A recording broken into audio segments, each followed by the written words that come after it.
오늘 우리에게 주신 말씀은 마태복음 7장 15절로부터 20절까지의 말씀입니다. 마태복음 7장 15절로부터 20절까지의 말씀을 저와 여러분이 한 절씩 교독하겠습니다. 제가 먼저 마태복음 7장 15절 읽겠습니다. 거짓 선지자들을 삼가라. 양의 옷을 입고 너희에게 나아오나 속에는 누락질하는 일이라. 그들의 열매로 그들을 알지니 가시나무에서 포도를 또는 엉겅퀴에서 무화과를 따겠느냐. 이와 같이 좋은 나무마다 아름다운 열매를 맺고 못된 나무가 나쁜 열매를 맺나니 좋은 나무가 나쁜 열매를 맺을 수 없고 못된 나무가 아름다운 열매를 맺을 수 없느니라. 아름다운 열매를 맺지 않은 나무마다 찍혀 불에 던져지느니라. 이러므로 그들의 열매로 그들을 알리라. 아멘. 미라를 심을 때라는 제목을 가지고 말씀을 나누려고 합니다. 오늘 말씀을 묵상하다 보니까 문득 느끼게 되는 것이 있습니다. 예수께서 복음을 선포하던 그 당시에도 참으로 거짓 선지자들이 많았구나. 그들이 평안을 선포하면서 실제로는 많은 사람들을 미혹하는 그런 사람들이 많았구나 하는 것을 느끼게 되었습니다. 그렇다면 당시에도 사람들을 미혹하던 그들은 이리임에도 불구하고 양의 옷을 입고 있기 때문에 그들을 구별하는 것은 참으로 쉽지 않았을 것 같은데요. 지금 같은 경우 사람들을 많이 만나고 또한 여러 가지 매체를 통해서 그들을 점검해 볼 수 있지만 그 당시는 그들을 자주 만날 수도 없고 또한 그 점검한다는 것 자체도 상당히 힘들었기 때문에 그 거짓 선지자들도 참 많았지만 그들로 인한 피해도 참으로 컸던 것으로 보입니다. 정말 그들의 피해가 어느 정도였을까? 이것을 유추해 볼 수 있는 말이 15절에 나오는데요.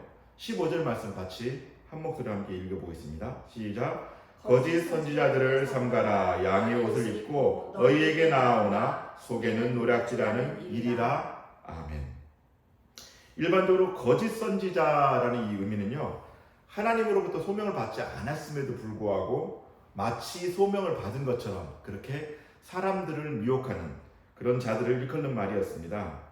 이들을 본문에서는 이제 노략질하는 일이라고 표현을 하게 되는데요.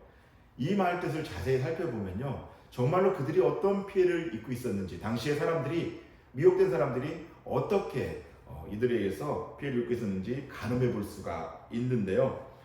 먼저 이 노략질하다라는 뜻의 헬라어 하르팍스는 주로 강도, 사기꾼, 폭군, 탈취자 이런 의미를 가지고 있습니다.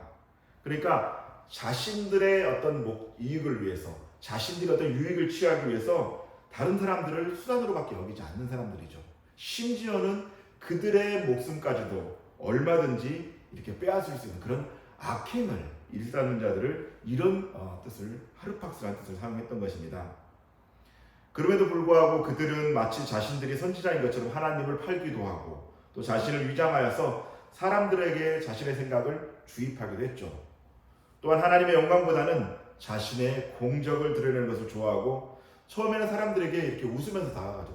편하게 다가가지만 결국은 자기 본색을 숨기지 못하고 드러내게 됩니다. 이 두 번째로 이들 거짓 선지자의 피해는 일이라는 표현에서도 또 잘 드러나죠. 이 일이라는 표현은요, 당시 이 7장 앞에 있던 이 개나 돼지에 의한 피해와는 차원이 완전히 다릅니다. 당시 팔레스타인 지방에서 양을 이렇게 치고 양치는 이런 목자들에게 이 이리의 습격은 굉장히 위험한 그런 상황들이었습니다. 방목하는 양들을 자주 습격하여서 그들의 생명을 위협하는 이 이리의 폐해가 상당히 컸던 것이죠. 그런데 이 거짓 선지자를 이로 표현한 것은 초대교회는 물론이고 또 역사적으로 계속 볼 때에 존재했던 그 교회들에게 이들이 악행을 일삼음으로 그 교회들에게 피해를 줬음을 알 수가 있는데요. 얼마나 큰 피해를 줬는지 이 일이라는 말을 통해서 좀 우리가 가늠해 볼 수가 있습니다. 또한 이들이 보면요, 겉으로 머리에 일이라 이렇게 쓰고 오질 않죠. 처음엔 평화를 가장하고 오고 또 마치 신실한 그런 목자처럼 다가오기 때문에 방심하고 그들을 만났다가 그들을 의지하다가 입었을 피해는 정말 상상 이상으로 컸던 것입니다. 자, 그 시대를 거쳐서 오늘날에 와서도 이런 일에 의한 피해는 끊이질 않고 교회와 하나님의 공동체에 평안과 또 존폐까지 위협하고 있는데요. 최근에 보면요, 이단들이 자신들의 이름을 바꾸기도 하고 또 많은 사이비들이 사람들의 관심을 가질 만한 그런 문화적인 측면으로 접근을 시도하고 있습니다. 그러니까 겉으로 보기에는 그들의 목적을 간파하기라는 것이 쉽지가 않죠. 뭐 어디 그들만 그렇겠습니까? 실제로 보면 어디서 신학을 공부했는지 불분명하고 또 어떤 인격을 가졌는지 또 어떤 삶을 살았었는지 제대로 검증이 안 된 그런 리더들을 세워서 어려움을 당하는 이런 교회 이야기들을 종종 듣는 것을 볼 때에 이 시대에도 여전히 양의 탈을 쓴 이리들의 존재로 인해서 교회가 어려움을 당하고 하나님의 사람들이 누락질을 당하며 힘든 상황에 있음을 알 수가 있습니다. 성도 여러분, 이 초대교회는 물론이고요, 역사상 존재했던 모든 교회가 처음에는 양의 탈을 쓰고 접근하는 이런 이리들에 대해서 깨닫지 못하는 경우가 참으로 많습니다. 그러나 시간이 갈수록 그들의 욕망과 욕심이 드러나고 치명적인 피해를 주는 그런 이리들과 같은 거짓 선지자의 공격이 교회와 또 하나님의 공동체를 계속해서 힘들게 했던 것이죠. 또 최근에는요, 이런 공격이 유튜브 상에서도 많이 이루어지는 걸 보게 됩니다. 정말 잘못된 사설이나 또 잘못된 이런 생각들을 주입시키는 그런 유튜브들이 많이 존재하게 되는데요. 그렇기 때문에 더욱더 영적으로 깨어서 또 불꽃 같은 눈동자로 경계하는 것이 매우 중요합니다. 정말 100번을 경계해도 지나치지가 않죠. 자, 그렇다면 이들을 정말로 걸러낼 수 있는 그런 방법은 없을까요? 그들은 아까도 말씀드렸지만 겉으로 보기엔 절대로 본색을 드러내지 않습니다. 그렇기에 겉으로 드러나는 그런 행동만으로는 구별하기가 참 어렵죠. 한번 생각해 볼까요? 예컨대 사기꾼이 이마에다 사기꾼이라 쓰고 다가오지 않죠. 정말 이 사기를 당해보신 분들은 아마 아실 것입니다.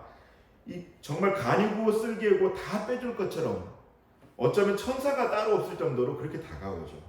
세상에서 사기치는 사람들도 그러한데 하물며 하나님의 양들을 노리는 거짓 선지자라면 어떻겠습니까?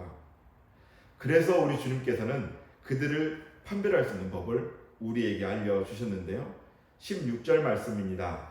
그들의 열매로 그들을 알지니 가시나무에서 포도를 또는 엉겅퀴에서 무화과를 따겠느냐. 현실 속에서 그들은 겉으로는 하나님의 영광 또 그리스도를 높이는 것처럼 입으로 계속해서 주여 주여 하면서 연신 예수를 토해내지만 실제로는 자신의 영광을 드러내고 또 자신의 이름을 높이기 위한 소위 예수팔이를 하고 있음을 보게 됩니다. 그러기 때문에 더 알 수가 없는 거예요. 계속해서 입으로는 예수를 부르짖고 있지만 실제로 그 속에 참 그리스도가 들어있지 않는 것이죠. 이런 자들을 구별하는 것이 쉽지 않다는 사실을 이 17절에 보면 알지니라는 16절에 보면 알지니라는 이 말이 있는데요. 이 말이 미래형으로 쓰여 있습니다. 이게 무슨 얘기냐면요. 이 미래형으로 쓰여 있다는 것은 지금 당장 그 거짓 선지자의 행동이나 아니면 모습을 통해서 그가 거짓 선지자인지 알 수가 없다는 얘기입니다. 철저하게 정체를 숨기고 있으니까 알기는 알지만 지금 당장 알지 못하고 미래에 알 수밖에 없다는 것이죠. 그렇다 보니 자세히 보지 않으면 혹은 또 그저 멀리서 육의 눈으로 보면은 당장은 그들의 속내와 실체를 완전하게 알 수 없음을 이 알지니라는 말에 담고 있는 것입니다. 그런 한계성이 있다는 것이죠. 그래서 예수께서는 그런 거짓 선지자들의 실체를 열매를 통해 알 수 있다고 말씀하신 겁니다. 이 말씀은 그들의 사역하는 모습과 또 목적을 통해 드러나는 결과를 유심히 살펴보면 알 수 있다는 뜻인데요.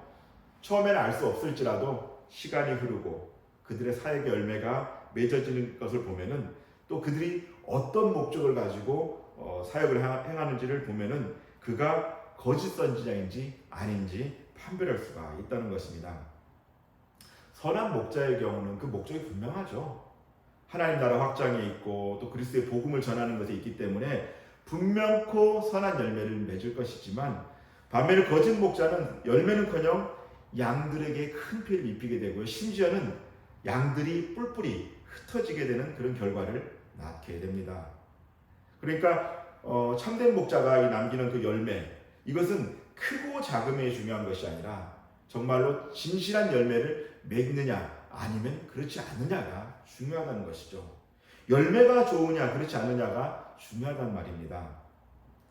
17절 18절 말씀 서로 한 절씩 교독하겠습니다. 제가 먼저 17절 읽습니다. 이와 같이 좋은 나무마다 아름다운 열매를 맺고 못된 나무가 나쁜 열매를 맺나니 좋은 나무가 나쁜 열매를 맺을 수 없고 못된 나무가 아름다운 열매를 맺을 수 없느니라. 아멘. 그렇죠.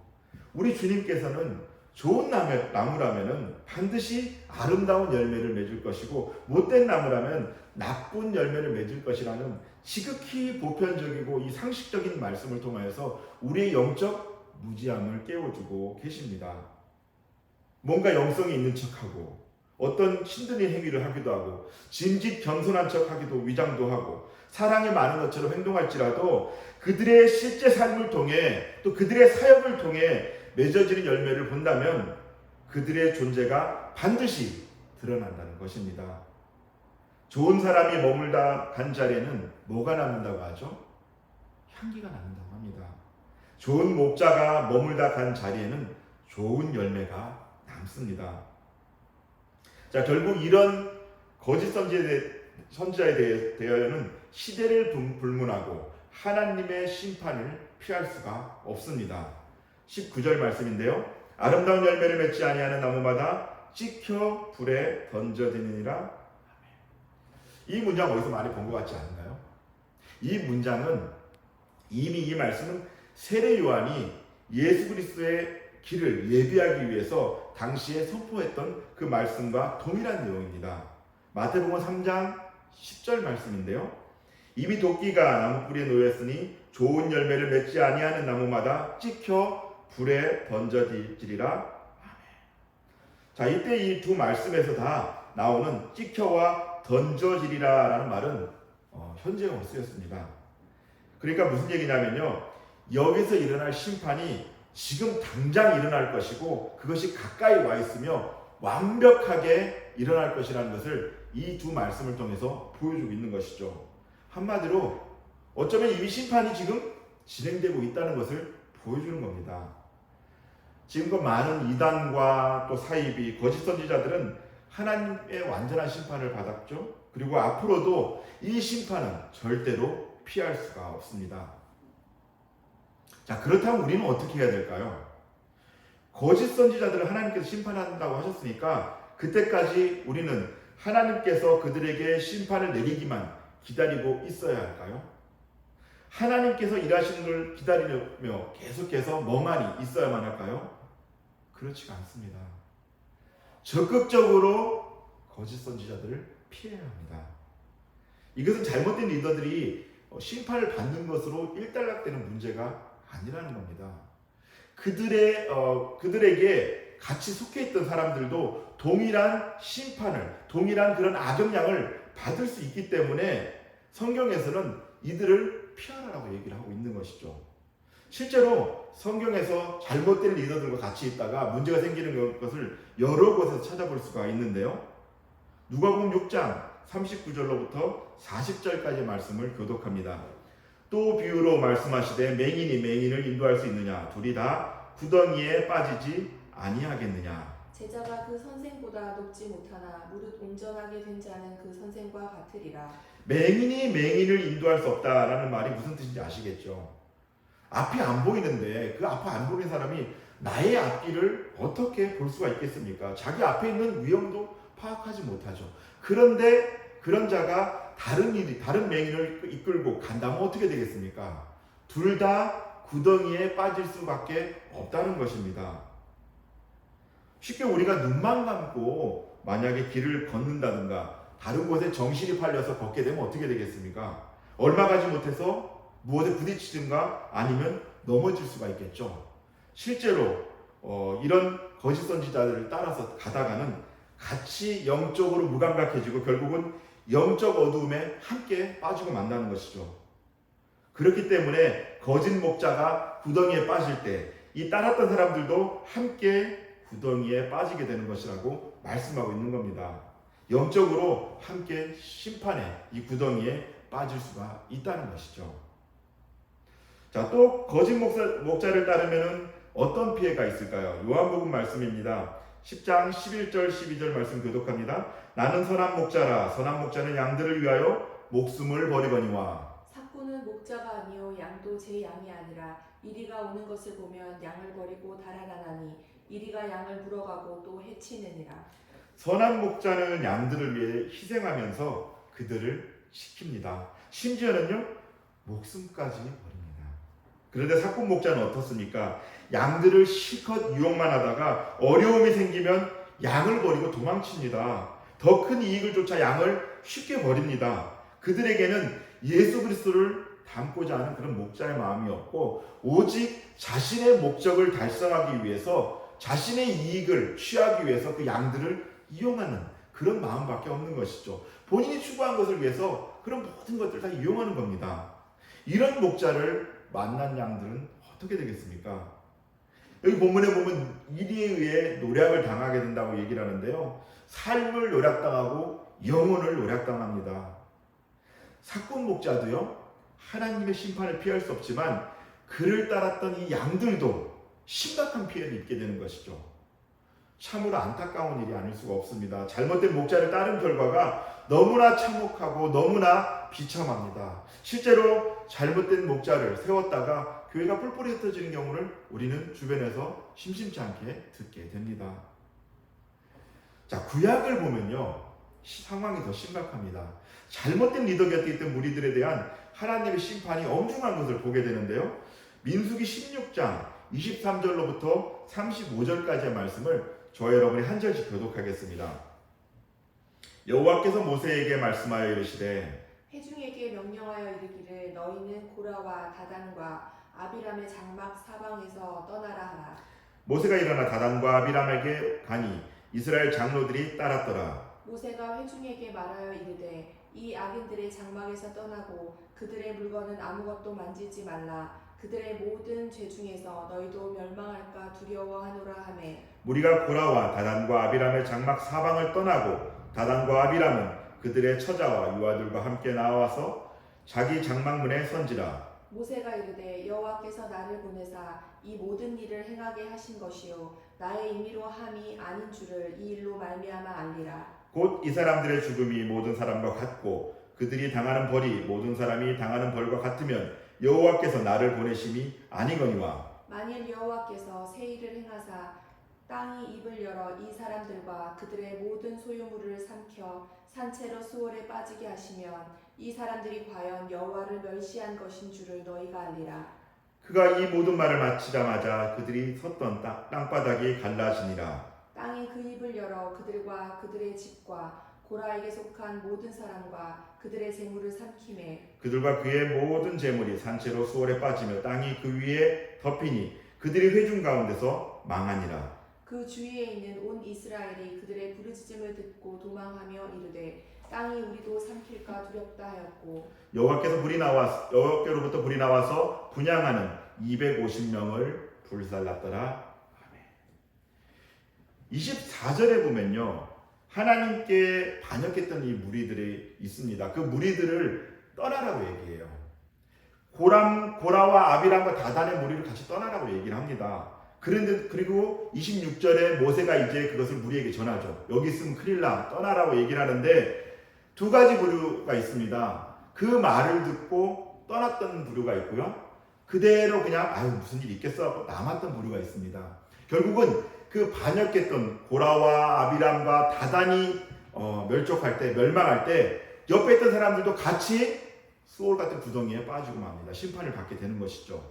분명하게 하나님께서는 떠나라고, 그 악한 리더들을 떠나라고 말씀했는데 그들이 미적거리며 떠나지 않고 머물러 있다가 악한 리더들과 함께 심판을 받은 겁니다. 그렇기에 나쁜 열매를 맺는 그런 거짓 선지자도 심판을 받지만 안타깝게도 깨어있지 못해 거짓 선지자들에 의해 영향을 받은 자들도 동일한 상황에 처하게 됨을 알 수가 있습니다. 자, 그렇다면 이제 우리의 모습을 돌아봐야 됩니다. 우리는 어떤 열매를 맺고 있을까요? 거짓 선지자가 나쁜 열매를 맺음을 알았는데 나는 어떤 부류에 속해 있는지, 내가 지금 무엇을 살아가고 있는지는 내가 맺은 열매를 통해서 알 수가 있습니다. 그것을 점검해야 돼요. 내가 어떤 열매를 맺는지를 살펴봐야 됩니다. 또한 이를 위해서는 내가 접하는 이런 대중 매체들도 점검해야 돼요. 그런 매체에 의해서 나도 모르게 내가 좋은 열매를 맺을 수도 있고 때로는 악영향을 또 그 매체로부터 받을 수가 있습니다. 그러니까 살펴봐야 되죠. 특별히 요즘에는요, 홍수란 말이 무색할 정도로 이런 유튜브나 이런 영상을 통해서 폭발적으로 그런 어떤 그 정보들이나 이런 그 이야기들이 넘쳐나고 있습니다. 물론 그 중에는요, 좋은 이야기들이 있어요. 좋은 정보들도 있습니다. 그런데 이해 못지않게 잘못된 어떤 사설과 검증되지 않은 그런 잘못된 주장들로 인해서 사람들이 미혹되는 것도 사실입니다. 더군다나 이게 더 위험한 것은 이것에 대한 분별함, 그것에 대한 책임이 각자에게 있다는 거예요. 그들이 책임져 주지 않습니다. 스스로 조심할 수밖에 없다는 것이죠. 그렇기 때문에 여러분에게 당부드립니다. 정말로 보시되 꼭 필요한 것만 잘 분별하셔서 그것도 조금만 보세요. 또한 만약에 보시다가 정말 이거 옳은지 그른지 잘 모르겠다. 그러면 어떻게 할까요? 보지 않는 것이 유익합니다. 우리가 산에 오르다가 예를 들어서 이 송이버섯 같은 것을 봤다고 가정해 봅시다. 송이버섯 같기도 하고 아닌 것 같기도 하고 그럼 일단 따서 먹어보겠습니까? 따서 우리 자녀들에게 나눠주겠습니까? 잘 모르겠으면 어떻게 해요? 안 먹습니다. 자신도 모르는 사이에 내 사상과 생각이 잠식당할 수 있기 때문에 내가 이게 옳은지 아닌지 잘 모르겠으면 그냥 보지 마세요. 차라리 성경을 보세요. 성경을. 성도 여러분, 지금 여러분 아름다운 열매를 맺고 있습니까? 우리는 삶 속에서 아름다운 열매를 맺어야 합니다. 그러려면요, 잘 붙어 있어야 돼요. 어디에 붙어 있어야 할까요? 거짓 선지자 옆에 붙어 있지 마시고요. 유튜브에도 붙어 있지 마십시오. 참목자 옆에 붙어 있어야 합니다. 요한복음 15장 4절 5절 말씀 교독합니다. 내 안에 거하라 나도 너희 안에 거하리라. 가지가 포도나무에 붙어 있지 아니하면 스스로 열매를 맺을 수 없음 같이 너희도 내 안에 있지 아니하면 그러하리라. 나는 포도나무여 너희는 가지라. 그가 내 안에 내가 그 안에 거하면 사람이 열매를 많이 맺나니 나를 떠나서는 너희가 아무것도 할 수 없음이라. 참 목자이신 예수 그리스도 곁에 붙어 있어야 아름다운 열매를 맺을 수가 있습니다. 아무리 좋은 가지라고 하더라도요, 포도나무이신 예수 그리스도께 붙어 있지 않으면 죽고 말죠. 자칫 잘못하여 예수가 아닌 다른 나무에 붙어 있으면 나쁜 열매를 맺게 됩니다. 거짓 선지자에게 붙어 있지 마시고요, 거짓 영상에도 붙어 있지 마십시오. 또 거짓 사설에도 붙어 있지 마십시오. 오직 예수 곁에 붙어 있으므로 좋은 열매를 맺어야 합니다.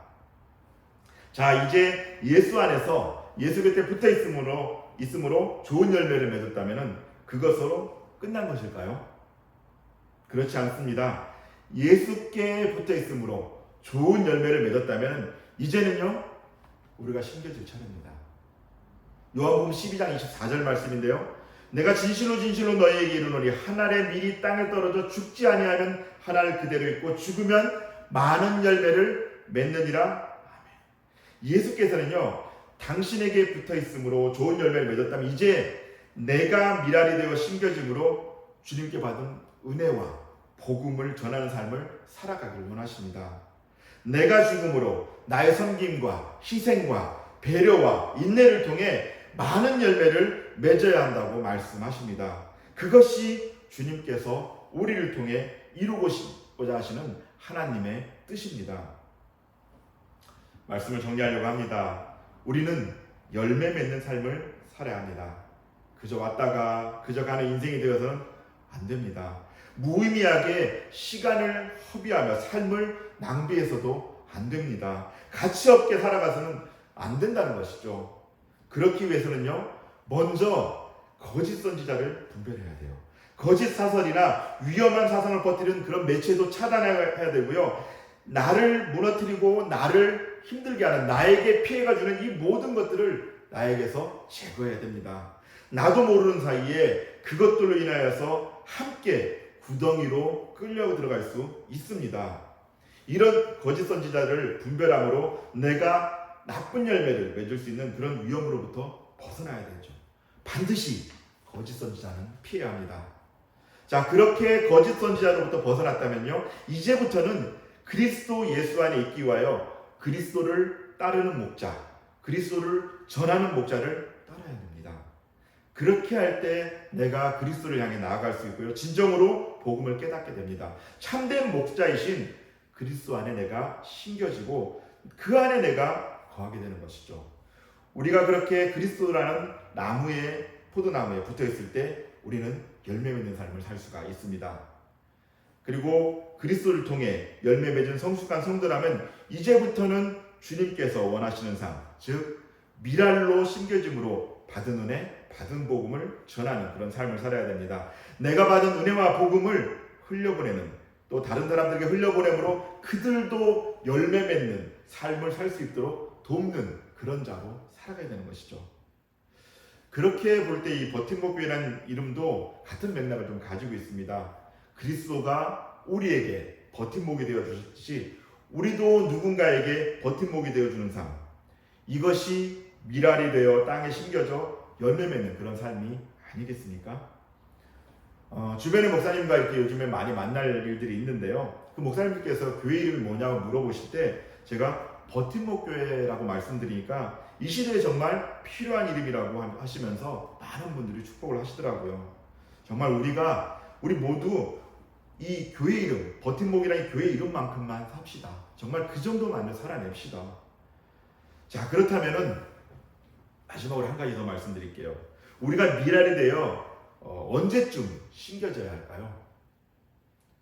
사랑하는 성도 여러분, 주님께 받은 은혜가 혹시 있으십니까? 내가 주 안에 거하고 있다고 믿으십니까? 그렇다면은 지금이 내가 미랄이 되어 심겨질 때입니다. 하나님 나라를 세우기 위하여 그리스도의 몸된 교회를 세우기 위하여 미랄이 되어 심겨질 때가 바로 지금입니다. 그렇게 지금 심겨짐으로 좋은 열매를 맺는 삶을 살아야 합니다. 우리 주님께서도 하나님 나라를 세우기 위하여 또 당신의 교회를 세우기 위해서 기꺼이 미랄로 심겨지셨습니다. 바라기는 그리스도 안에 거하며 그리스도를 통해 열매 맺는 삶을 살아가되 이제는 내가 미랄이 되어 심겨짐으로 주님의 나라를 이루고 몸된 교회를 세워가는 모두가 되시기를 주님의 이름으로 축복합니다. 하나님 아버지 감사를 드립니다. 우리에게 찾아오셔서 또 우리를 또 구원하시고 또 우리를 통해서 열매 맺게 하시니 감사를 드립니다. 참 목자이신 예수 그리스도를 따라가게 하시고 그 예수 그리스도 안에서 열매 맺는 삶을 살아갈 수 있도록 인도하여 주시옵소서. 또한 이제 하나님 우리의 삶이 열매 맺는 것에서 그치는 것이 아니라 하나님의 미랄로 심겨져서 다른 이들을 돕고 하나님 나라를 세우고 교회를 세우는 일을 감당할 수 있도록 역사하여 주시옵소서. 그래서 우리의 삶을 통해서 하나님의 영광이 드러나고 하나님의 구속사가 이어지는 놀라운 그런 축복이 있도록 도와주시옵소서. 감사드리며 존귀하신 예수 그리스도 이름으로 기도드립니다. 아멘.